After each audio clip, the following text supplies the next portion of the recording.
Shqipëria është sot një vend i mirëpritur dhe i respektuar maksimalisht në Bashkimin Evropian. Kështu u shpreh kryeministri Edi Rama në përfundim të samitit BE Ballkani Perëndimor, ku theksoi se nga Brukseli ka marrë sinjale të qarta dhe garanci politike për përmbytjen e procesit të negociatave të antarësimit brenda vitit 2027.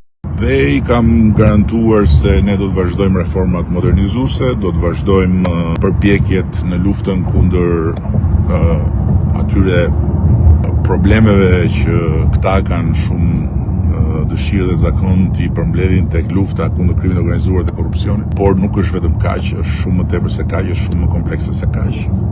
Në këtë samit, Rama vlerësoi dhe rolin e presidentit Kosovës, Vjosa Osmani, lidhur me heqjen e sanksioneve europiane ndaj Kosovës.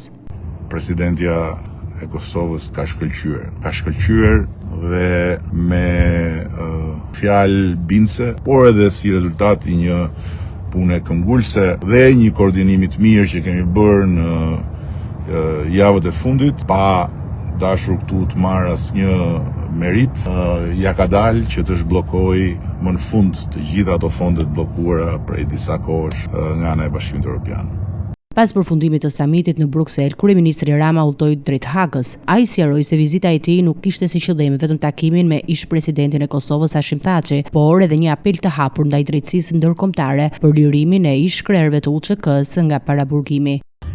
Uroj, shpresoj, lutem që viti I ardhshëm të jetë viti I mbylljes së perdes së këtij teatri absurd të drejtësisë ndërkombëtare dhe I daljes nga izolimi brutal I Hashim Thaçit dhe I 3 bashkëluftëtarëve të tij. Ai u bëri thirrje vendeve demokratike që sponsorizojnë këtë gjykatë reflektojnë mbi standardet e drejtësisë, duke theksuar se sipas tij procesi ka tejkaluar vijat e kuqe të një drejtësie demokratike.